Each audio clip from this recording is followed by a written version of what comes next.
¿Saben qué? Que este hombre se muere y cuando llega al cielo se encuentra con San Pedro. Y allí San Pedro comienza a explicarle a la entrada del reino de los cielos. Y le dice, ok, te voy a explicar cuál es la manera de poder entrar a la casa. Le dice, necesitas 100 puntos para poder ser aprobada tu entrada. Y le dice, ¿y cómo lo hago? Bueno, me vas a describir todas las buenas obras que tú hiciste.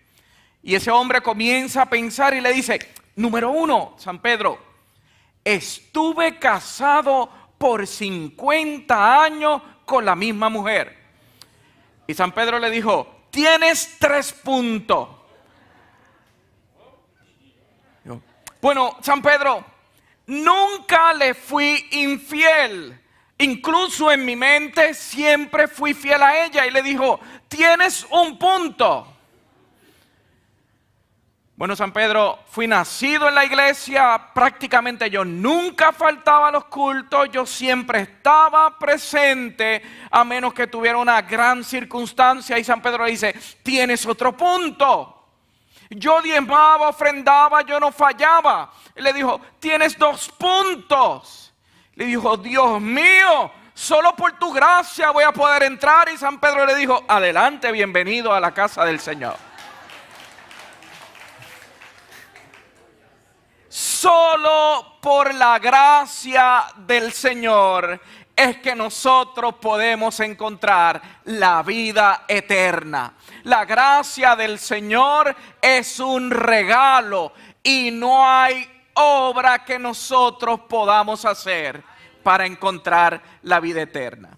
Me gustaría que usted me pudiera acompañar en sus Biblias, en la carta a los Efesios, una que Pablo escribe de manera ejemplar. Y lo leemos en la Nueva Versión Internacional, lo leemos en el capítulo 2, versículo 1 hasta el 8. Lo leemos en el nombre del Padre, del Hijo y del Espíritu Santo.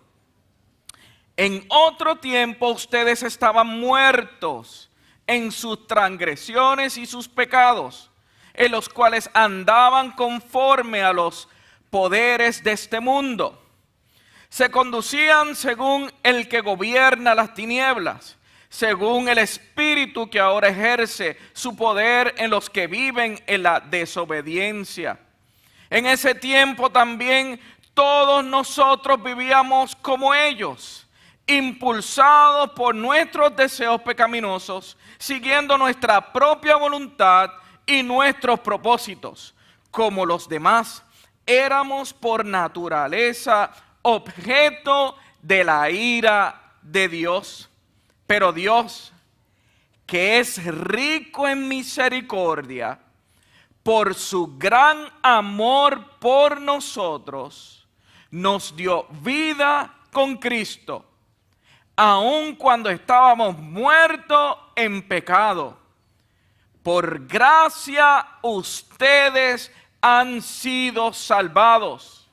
Y en unión con Cristo, Dios nos resucitó y nos hizo sentar con Él en las regiones celestiales, para mostrar en los tiempos venideros la incomparable riqueza de su gracia, que por su bondad derramó sobre nosotros en Cristo Jesús. Porque por gracia ustedes han sido salvos mediante la fe. Señor, gracias por tu palabra, que no retorna atrás vacía, sino que transforma nuestro conocimiento, lo llena de esperanza. Señor, en esta noche, permítenos que a través de esta reflexión podamos conocerte cada día más y más. En el nombre de Jesús, amén y amén. No sé cuántos pudieron ver el programa de Testifiquemos que salió ayer al aire por Radio Triunfo y también salió por nuestra página de internet en buenavista.church. Usted cuando llega a su casa lo puede ver. pero hablaba con el pastor Navajo y era muy interesante que en todos estos días hemos tenido una discusión de lo que significa la gracia. Y cuando estábamos grabando el programa, fue muy interesante en una de las interrupciones que tuvimos que cortar y editar, que de momento yo le digo, pastor, por más que yo trato de definir la gracia, qué difícil se me hace hacerlo. Y el pastor brincó de su silla y dijo, gloria a Dios, porque a mí también se me hace prácticamente imposible poder definirla. Entonces, cuando usted toma un concepto y no lo sabe explicar, pero usted lo vive. Usted no sabe cómo definirlo, pero la realidad es que usted goza de él. No sé cómo explicarlo, pero yo vivo bajo la gracia y gozo de la gracia. Eso es realidad porque tenemos a un Dios que es amor. Tenemos a un Dios que es bondadoso y no cabe en nuestra mente cómo nosotros podemos entender que Él derrama tanto amor sobre el ser humano. Cuando vemos este texto bíblico nos damos cuenta que los primeros versículos, los primeros 4, comienza a hablar del hombre anterior, pero luego comienza a hablar del futuro del hombre que recibe la gracia. Y es muy interesante cuando yo no recibo la gracia, cuál es mi condenación, pero cuando yo acepto la gracia, cuál es el futuro que el Señor me garantiza a mí. Pero lo que yo quiero hablar hoy con ustedes es en ese versículo 8, ahí donde dice que nosotros somos salvos mediante la fe. Otro concepto también que siempre tiene mucha controversia. Y déjeme explicarle por qué.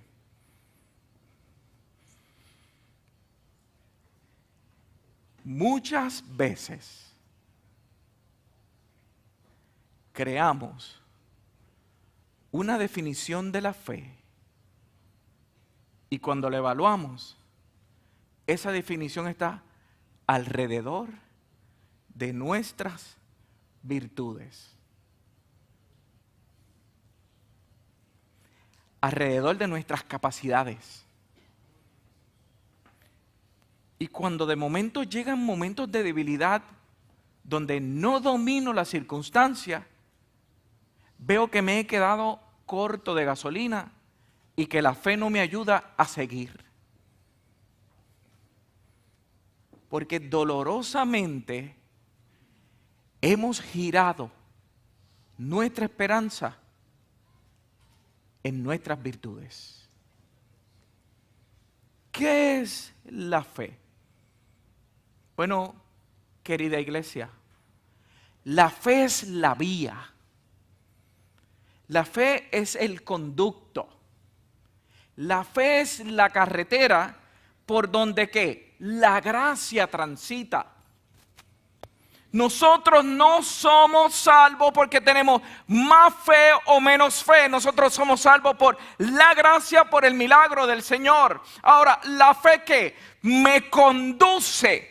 La gracia está sobre ¿qué? Sobre la fe. No sé cuántos de ustedes aquí han podido en algún momento ver o viajar a Roma o a algunas ciudades muy antiguas donde hay unos conductos, donde hay unos acueductos impresionantes. Y usted ve que son unos puentes gigantescos con unos arcos gigantescos. Donde en la antigüedad que esa agua atravesaba y llegaba a las ciudades para poder sobrevivir. Hoy día esos acueductos no funcionan, están dañados, no se pueden utilizar, hubo que hacer unos más modernos. Es catastrófico cuando nuestros acueductos están dañados y no funcionan. Ahí es cuando nosotros nos sostenemos en nuestra capacidad y no en la experiencia de lo que Jesucristo hizo en la cruz del Calvario. Cuando nuestros acueductos no pueden transitar el agua que viene del cielo, esa agua fresca y viva que nos mantiene llenos de la esperanza del Señor, entonces ¿qué sucede? Comienza a secarse en la vida de nosotros. La fe es la obra de la gracia de Dios en nosotros. La Biblia dice que nosotros no podemos acercarnos al Señor si no es a través de ¿quién? De Jesucristo. En el Evangelio de Juan, capítulo 6, versículo 44. Ninguno puede venir a mí si el Padre que me envió no le ¿qué? No le trajere. Y yo le resucitaré en el día ¿qué? Postrero. La fe, donde la gracia se sostiene, es una causa activa. El principio, la salvación, y el final, la salvación. Siempre será el propósito de salvar a la humanidad entera. No hay otro propósito que no sea ese. Muchas veces el evangelio como que lo hacemos muy complicado. Y muchas veces queremos ponerle tantos procesos. Pero es tan sencillo. No es por lo que los procesos me permitan hacer, sino por lo que Jesucristo ya hizo. Es lo que permite que yo tenga esa salvación continua. Así que la fe es la vía. La fe es el conducto. La fe ocupa el lugar de un conducto. La gracia es la fuente, la corriente que fluye del río del Señor.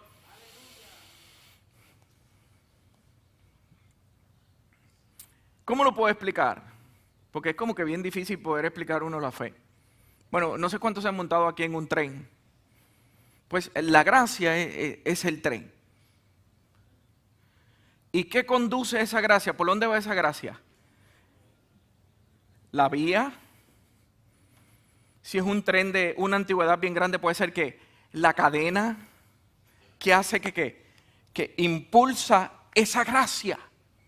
Le impulsa para llegar hasta ¿dónde? Para llegar hasta el final, hasta donde el Señor destinó, donde nosotros debemos de llegar.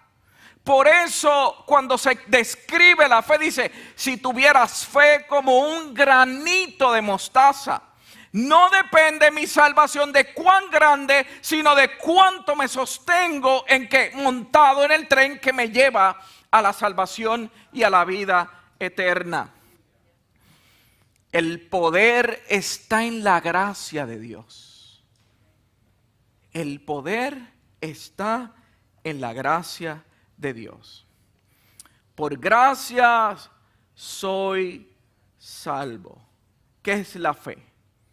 3 puntos yo quiero discutir rapidito con ustedes. La fe se compone de 3 cosas: conocimiento, creencia y confianza. Número 1, conocimiento.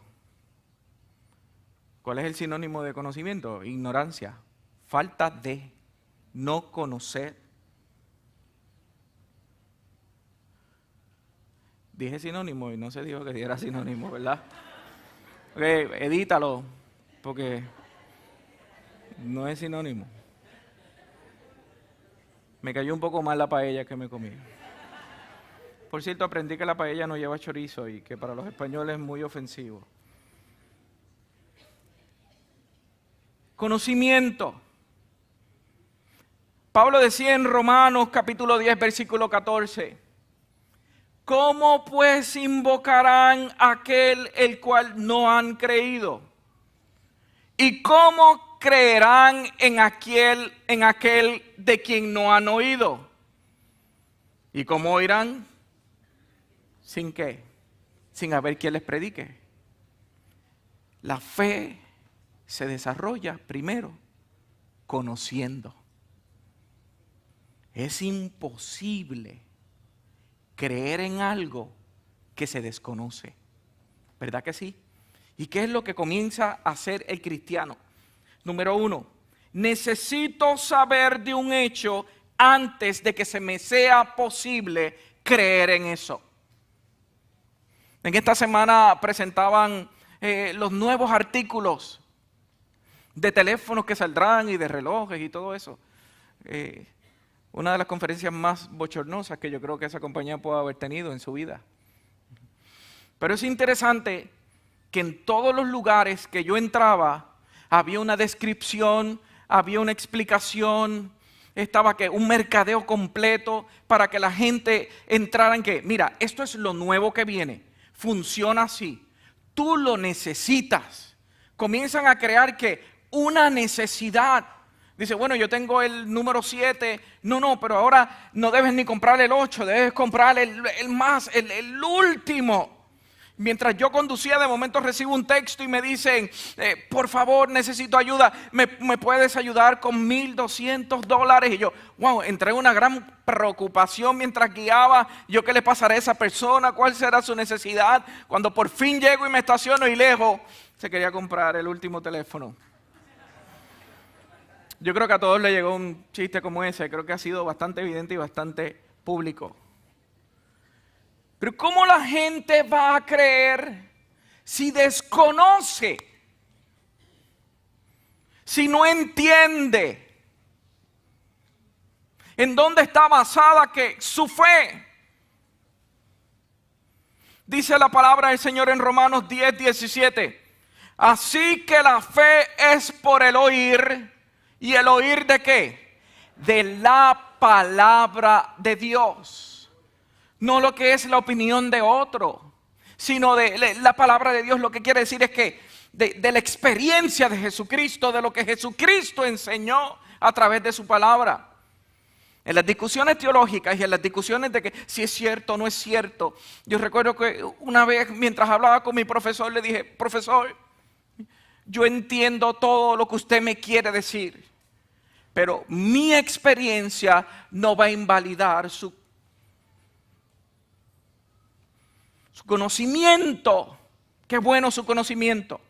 Pero lo que yo he aprendido y la experiencia que yo tengo con el Señor no lo va a invalidar su conocimiento, sino que mi conocimiento, mi experiencia, lo que yo he escuchado, lo que yo he aprendido, es lo que me sostiene y mantiene que mi fe. Y alguien te puede decir, ¿será verdad o no será verdad? Bueno, usted puede tener las dudas que usted quiera tener. Pero la experiencia cuando yo conocí al Señor, no hay nadie que la pueda cambiar, porque yo conocí, yo pude experimentar la transformación del Señor y eso no hay nadie que lo pueda invalidar. Por eso desde el principio, cuando comenzamos a predicar este mes, le decía, recuerde el día que el Señor lo salvó. ¿Quién era usted y quién es usted hoy? ¿En qué nos hemos convertido? Por el conocimiento de la palabra del Señor. Salmo 9, versículo 10. En ti confiarán los que conocen tu nombre. Si no hay conocimiento, no hay manera de confiar en el Señor. Número 2, creer. Cuando tengo el conocimiento, entonces me permite tener una plataforma que me ayuda a creer. ¿Cuándo ejercemos el creer? La verdad, mi hermano, todos los días de la vida. En todo momento de la vida. Mientras me levanto, mientras camino, ¿cuál es el sentido? ¿Por qué vivo? ¿Para qué vivo? ¿Para quién vivo? ¿Para qué me levanto? ¿Para qué voy? ¿Para qué vengo? Yo creo que Dios tiene un propósito hermosísimo. Yo creo que ese conocimiento que Dios me ha dado, me lo da ¿para qué? para creer en Dios, que Él existe, que Él escucha mi clamor, que Él responde mi clamor. Él se ha penetrado a mi corazón y me hace entonces que confesar que Jesucristo es el Hijo de Dios. Yo lo creo. Yo creo que Él vino como hombre aquí. Él se encarnó, como lo dice la palabra. Él vivió la realidad. Él fue a la cruz como hombre. Él sufrió, pero la santidad lo resucitó de los muertos. Yo lo creo. ¿Usted lo cree también?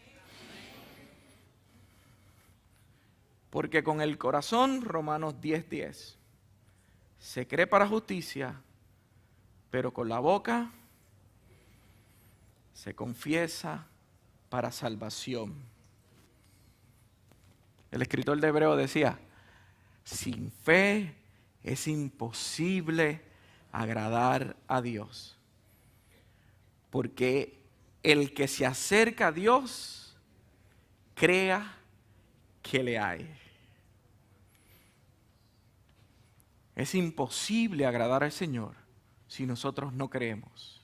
Miren, cuando Jesús estaba en el monte de la transfiguración, que sus discípulos estaban abajo, cuando Jesús regresa, se encuentran que los discípulos estaban tratando de libertar a un joven demoniado. Dice que botaba que espuma por la boca y sus dientes estaban crujiendo, era bien fuerte. El padre estaba deseoso de que su hijo fuera libertado. Y los discípulos comenzaron allí a orar y no lo lograron. Y cuando Jesús llegó, ¿Jesús qué hizo?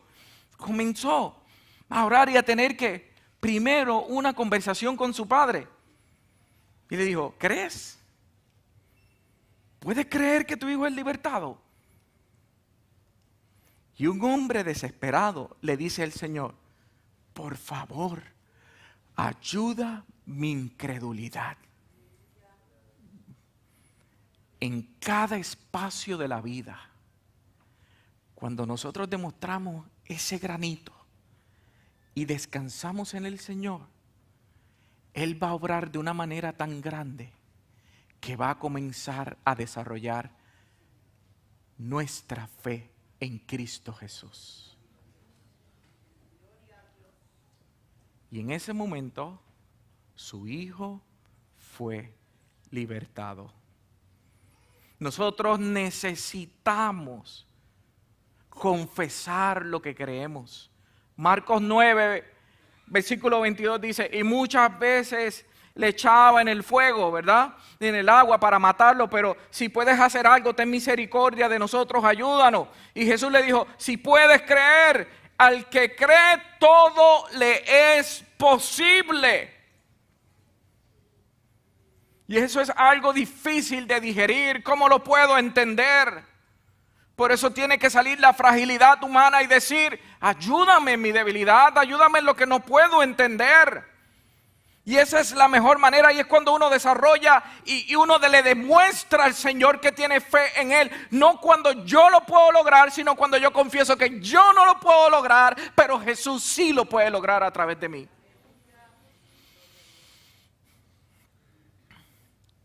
El que en Él cree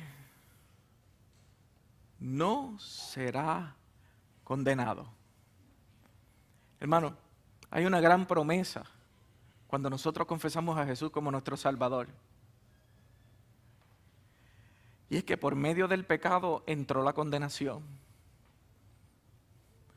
Pero como mismo entró por un hombre el pecado, la santidad también entró por el Hijo de Dios. Y Él nos promete algo, que si nosotros creemos en Él, no nos va a regalar la muerte que merecemos, sino al contrario, por gracia nos va a dar lo que no merecemos, la vida eterna en Cristo Jesús. ¿Qué nos queda? Número 3, confiar. Tenemos que confiar que este evangelio es verdadero, que esta gracia de Jesucristo es verdadera. Si yo tengo el conocimiento, ya yo aprendí, y yo comienzo a ejercer mi fe, a descansar en los brazos del Señor, entonces yo camino ¿qué? Yo camino confiado. Yo camino lleno de esperanza. No hay duda en mi corazón, sino que el que cree no tiene dudas. El que cree en la palabra del Señor dice, todo obra para bien a los que aman al Señor. Cuando me despidieron del trabajo, cuando tuve una crisis grandísima, bueno, ya yo conocí, yo creo y yo confío que todo lo que está a mi alrededor, Dios lo va a utilizar para glorificarse en mi vida. Yo quisiera que algún caballero me levantara la mano y me dice, mire pastor, yo he aprendido todo eso y yo confío. Ese caballero, ¿qué confía? Hay alguien que se atreva a levantar la mano. Pasa por aquí, pasa por aquí. Yo le voy a pedir a 4 caballeros más que me acompañen aquí abajo. Pasa por aquí. Ok, tú te vas a parar aquí, por favor. Y te vas a parar mirando hacia donde mí. Yo necesito 4 caballeros que me ayuden aquí detrás. ¿Tú confías? ¿Tú estás seguro? Mira, él confía tanto que me dice que sean fuertes. Es una confianza grandísima. Yo necesito 2 caballeros más. Déjame decirte que no hemos pagado el seguro de la iglesia. ¿Tú confías? Ok. No, necesito 2 caballeros más, por favor. Que me acompañen aquí corriendo, que se nos va el tiempo.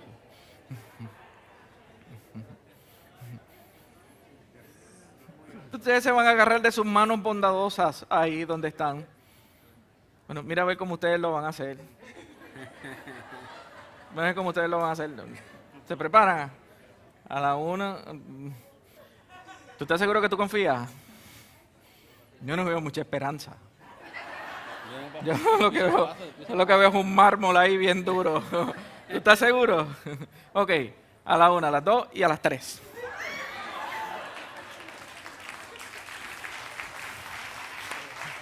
Gracias.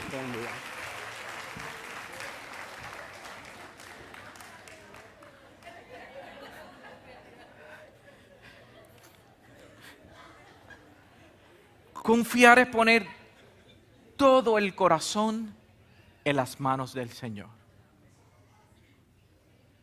¿Cuántos en nuestra vida nos hemos encontrado en barrancos como estos? Él no conocía quién lo iba a agarrar. Él puso la confianza de que yo los llamé y que estaban fuertes. Porque Él conocía que yo no le iba a hacer pasar un accidente. Y porque Él creía que lo íbamos a hacer bien. Y Él puso la confianza. Cuando nosotros conocemos al Señor y experimentamos a través de la fe el creer, nuestra confianza está en el Señor y podemos caminar no importando las circunstancias. No podemos olvidar que la fe es el conducto, es la vía, es la carretera donde conduce la gracia del Señor. La fe no es cosa ciega, porque la fe comienza con el conocimiento. No es cosa de conjeturas, porque la fe cree en hechos ciertos en Cristo Jesús.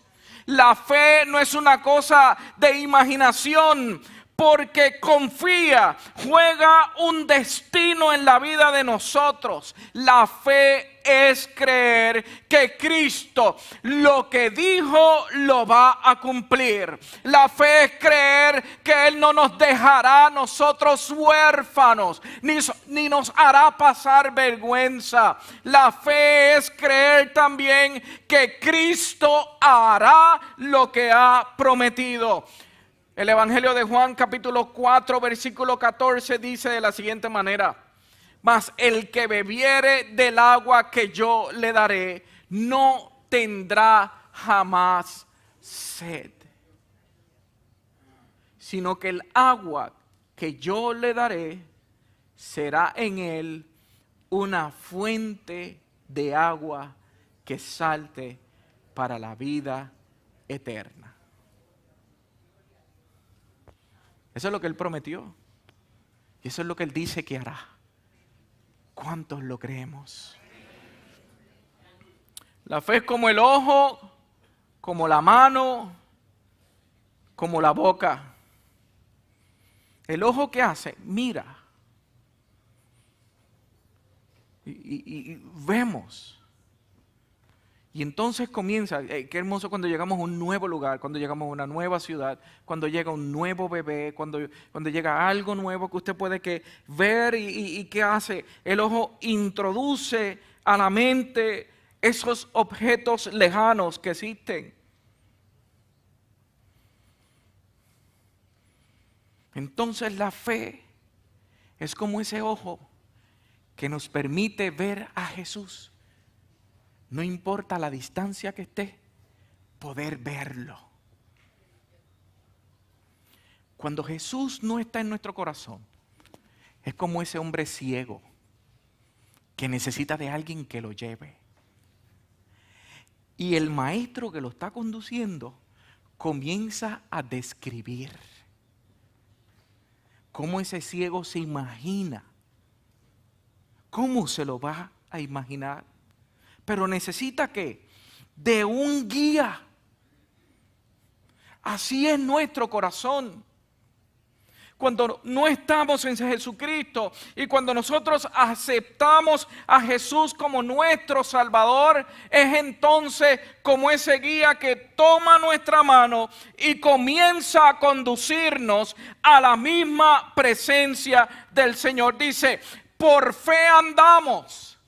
No por vista, sino que por fe. A lo mejor yo puedo ver qué lindo el templo, qué lindo todos ustedes, pero mi corazón está todo ciego porque no tengo a esa mano de Jesucristo, que es el ojo que me permite ver la gracia de Jesucristo. Pero también es la mano. ¿Para qué utilizamos la mano? Nosotros la utilizamos ¿para qué? Para tomar, para agarrar. Cuando usted ve algo y usted dice, quiero tomarlo, quiero verlo, quiero tocarlo, quiero ver cómo es la textura. Cuando la mano recoge, ¿qué hace? Se apropia de algo. O sea, cuando el niño llega a su casa y coge la figura que a usted más le gusta, y usted trata, dámela, y él, suéltala. Y usted tiene que convencerlo ¿con qué? Con un bombón, con un dulce, con algo. Tiene que manipularlo. Así es la fe. Tiene que agarrar, tiene que tomar. Apocalipsis 22 dice, y el espíritu y la esposa dice, ven. El que oye diga, ven. El que tiene sed, venga. El que quiera que tome del agua viva. La fe nos lleva a creer y tener ese conocimiento que nos lleva. Yo voy a tomar, yo voy a agarrar del agua que necesito para seguir viviendo y seguir adelante en el nombre del Señor. Pero también dice que, aparte del ojo, aparte de la mano, también habla de la boca. Antes de que el alimento llegue y sintamos satisfacción, ¿qué? Tenemos que ponerlo ¿dónde? En la boca. ¿Y qué hace la boca? Comienza a preparar el alimento para llegar al lugar necesario y nutrirnos. Sería tan aburrido si la boca no existiera. Mire, voy a hacerle este ejercicio. Cuando yo termine aquí dentro de varios minutos, nosotros vamos a pasar por esa puerta y todo lo que usted va a consumir fue hecho aquí fresco. No viene de ningún otro lugar que no sea de nuestro horno, acabadito de hacer hoy. Son unos pastelillitos ahí. Yo los vi hoy cuando estaban crudos y los metieron al horno. Y después cuando los sacaron, usted sabe cuando es fresco que usted le da. Yo no lo he probado, Eliana. Yo solamente me lo imagino. Yo no lo he probado. Pero cuando es fresco, que usted lo pone en esa boca y usted lo devora y ese hojaldre hace que... Y comienza toda su mente a que... ¡Wow! Aunque después el cuerpo dice extremadamente mucha azúcar, hay que botarla. Romanos 10:8 dice, más, ¿qué dices? Cerca de ti está la palabra en tu boca y en tu corazón. Es esa boca que comienza a comer de esa palabra fresca. Que cuando uno está en momentos de confusión, uno abre la palabra del Señor y comienza como que las letras a salirse y el Espíritu comienza a llenar a uno de una bendición bien grande y lo que desconocía comienza a quedar atrás y ahora comienzo a descubrir algo nuevo del Señor. ¡Wow! ¡Qué fresco! Está acabado de hornear, está acabado de hacer, es exclusivamente para mí, lo pensaron para mí, es la receta perfecta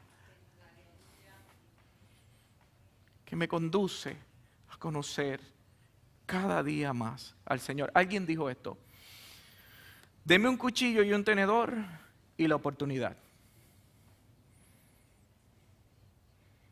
Y con esos dos artículos yo voy a aprender a utilizarlos. Un corazón hambriento y sediento de Cristo solo necesita saber que está invitado a cenar con el Señor. ¿Cómo se utiliza la mesa? ¿Cómo es? A lo mejor lo desconozco, pero me da satisfacción solamente saber que el Señor me ha invitado a estar con Él. Entonces, ¿qué es la fe? La fe no es nada más ni nada menos que un sencillo aferrarse a Cristo, un sentimiento de dependencia y de la voluntad de desear depender del Señor.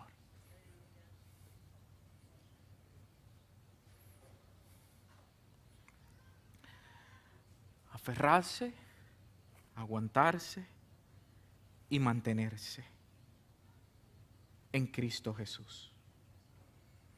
Cuando buscaba esta referencia de aferrarse, de aguantarse, de mantenerse, rápido salieron diferentes ejemplos en el internet y lo hablaba como esta roca, este arrecife en la orilla del mar, cómo los moluscos se mantienen adheridos ahí.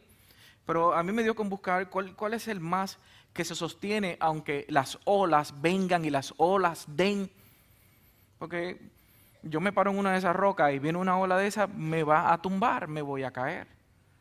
Así que me era muy interesante encontrar que las bellotas del mar se pueden pegar a una roca, a un cemento, al fondo de un barco y poder sacarlas es bien difícil.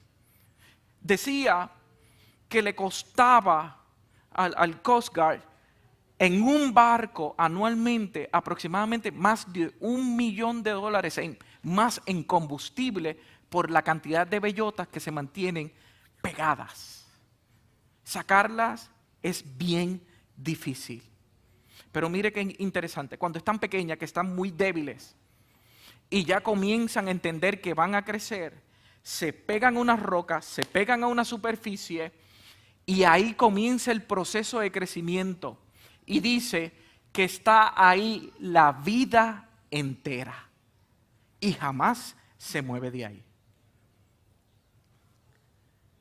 Cuando nosotros comenzamos y conocemos a Jesucristo y nosotros nos pegamos a la palabra del Señor y nosotros nos adherimos de una manera que no hay vientos, no hay marejadas, no hay nada que me pueda separar de ahí, porque ya yo descubrí que la única manera que yo puedo crecer es cuando yo me aferro a la fe y me mantengo sostenido en la palabra, en el conocimiento, en la experiencia del Señor. ¿Qué me puede separar del amor de Dios que es en Cristo Jesús? Angustia, tribulación, retos, pérdidas. Nada, porque yo me aferro, yo me aguanto y no importa las marejadas, yo sé que yo estoy sobre la roca. ¿Te recuerda esa roca que desecharon?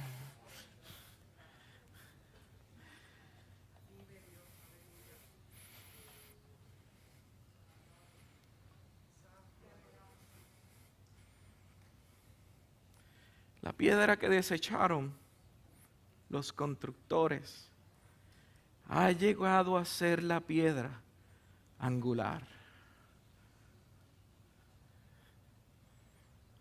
Cristo Jesús.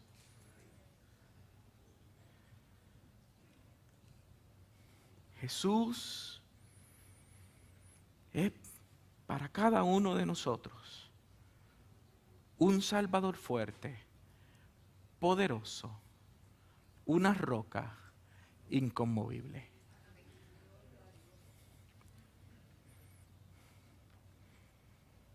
¿En dónde está aferrada nuestra vida?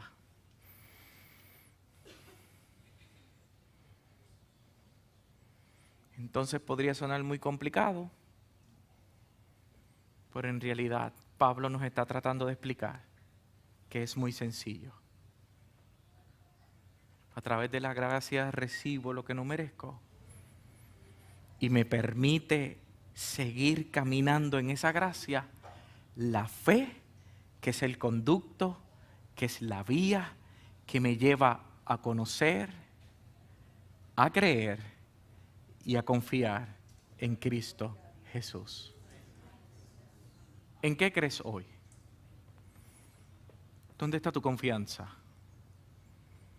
¿Cuál es tu conocimiento? Gracias, Señor, por tu palabra, que no retorna atrás vacía, sino que transforma nuestro conocimiento y nos permite poder vivir llenos de tu conocimiento, que es tu palabra.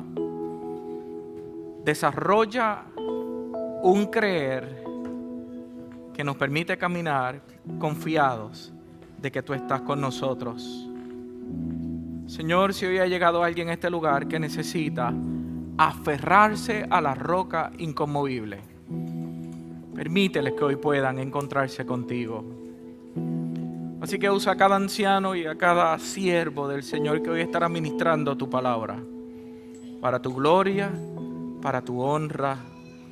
Glorifícate en este lugar. En el nombre de Jesús. Amén, amén y amén.